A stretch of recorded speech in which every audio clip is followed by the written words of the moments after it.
Sabihin, yung sinong totoong pangalan, sino yung tao na involved, para hindi ba dadamay lahat. Inamin naman nung naglabas ng informasyon is that hindi pala confirmed, hindi pa nila validated. Kaya mali po na ipalabas kaagad dahil it will magiging very sweeping accusation to all former PNP. So, dapat hindi na lang, sir?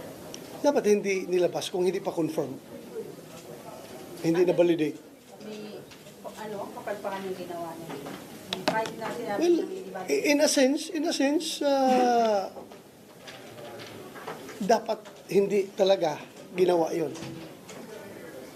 Kasi nga, marami nagre-react, pati yung mga retired. Pero sa information niyo, sir, dati kayo PNP, may ganun bang info? Wala akong informasyon na gano'n. Wala. Never have I encountered that information. Doon lang lumabas sa hearing na yun. Kaya nga tinanong ko. To set the record straight right away. Mahirap yun. Baka mamaya maglabas na naman dyan na script na dadawi tayo. Kaya kinlaro ko na. Sir, Once and for all para masettle yung issue. Sir, ilan bang dating PNP chief yung pwedeng pagsuspetsahan? Starting from sa inyo po, which is na-clear naman po kayo. Hindi man natin masabi. Mahirap mag-limit. Mahirap mag-limit ng universe ng sample o yung universe ng na pwedeng maakusahan. Dahil nga, sinabi ko lang naman, former PNP chief. So lahat ng former PNP chief, regardless kung nandyan siya sa panahon ng Pogo or hindi, pwedeng sakop doon. Tinamaan sila doon because that is a very sweeping statement. And it caused so much concern doon sa mga retired na chief PNP na they are relaxing and living peacefully ay masasali na naman sila sa usapan. Sir, dapat po ba hindi mo na sinabi yun kung wala namang pangalan sa sasakyan? Yun nga, yan nakikita kong mali sa pagbabalita na yun. Lalong-lalo na kung yan ay intelligence information lamang without any evidentiary value. You cannot pin down anybody through intelligence reports because intelligence reports have no evidentiary value and it will not stand in court.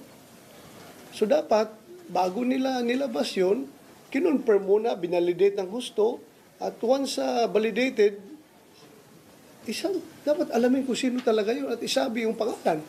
Hindi yung sabihin lang na parang na former chief PNP, para bang nagkakaroon tuloy ng pagdududa yung tao na ano ba ito? Is this part of a grand political plan? Diba? Magdududa ka. Sir, kayo sa batch niyo yung pinakamarami at ang PNP chief, pero can you assure wala dun sa batch niyo, sa batch 82? I cannot speak for in behalf of those other classmates of mine. I can only speak for in behalf of myself. Ayaw kong magsabi na sama sila lahat. Basta ako, very clear naman yung sagot kahapon ni Alice Go. Na hindi niya ko kilala, never kami nagkita, never kami nag-cross ng landas. Noon, dito lang niya ako nakita sa Senado. At tinanong ko yung source of information na si retired General si Villanueva. Sabi naman niya, definitely, hindi daw ako. So dapat sabihin nila yung pangalan para once confirmed, once validated yung information, sabihin nila para to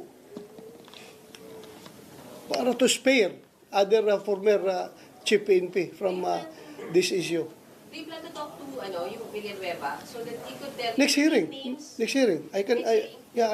Sisingilin ko siya dyan. Next hearing. Sisingilin ko siya about that statement of his. Kung wala siyang mabigay na name, sir, kasi kahapon malinaw sabi niya, usap-usapan lang Usap-usapan. Yun nga. Para tuloy kasama sa maritis lang yan.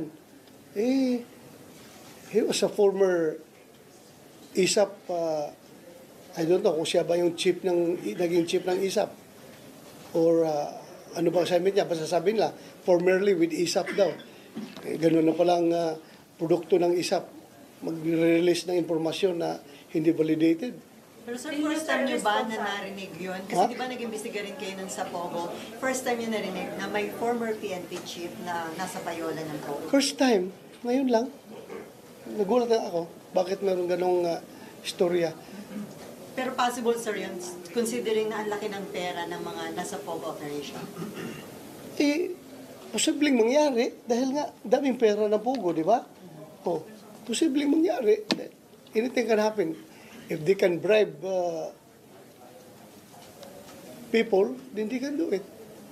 To the law Sir, enforcement. nabanggit niyo part of political plan. Bakit niyo nabanggit na part of political plan? I don't have to expound on that. Bahala ka na mag-isip. Isipin mo. What is happening right now? Tingnan mo yung affidavit ni Espinido. Tingnan mo affidavit ni Espinido. Ang daming mali-mali. Halatang concocted na affidavit yun. At napilitan lang si Espinido na tatayuan niya yung affidavit niya. Very much concocted. Ibig sabihin, si Villanueva, scripted yun, sinabi ka ako. Ikaw na mag-isip. Isipin mo. Sir, when it comes to intelligence information, di ba, you've been an officer yourself? Ha? Di ba, doon sa intelligence information na nag-gather, dapat ba nung nakuha yung information, ano yung ginawa para magkaroon ng concrete basis doon sa testimony kahapon?